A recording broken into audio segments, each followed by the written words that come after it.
The Art of Creamed Honey by Hannah Shustrom, the 2019 American Honey Queen.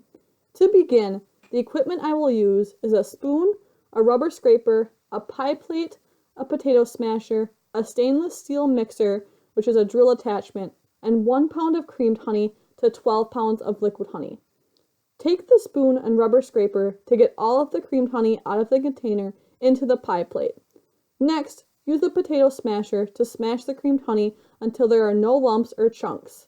Then, use the rubber scraper to move the creamed honey into the liquid honey. Here's what they will look like when they are combined. Next comes the use of the drill attachment. This batch I am making is 5 pounds of creamed honey to 60 pounds of liquid honey. I still use the 1 pound creamed honey to 12 pounds liquid honey ratio. You will want to keep mixing the honey until it is combined and looks like this. If you want to add flavors, my family adds 1 cup of cinnamon or 1 pound of freeze-dried flavoring to about 65 pounds of honey.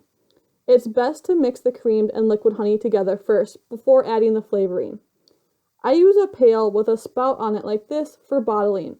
I then use my favorite creamed honey containers, and then after it's bottled, the honey goes to the fridge that is set at 57 degrees Fahrenheit. It will stay there for about 2 to 3 weeks.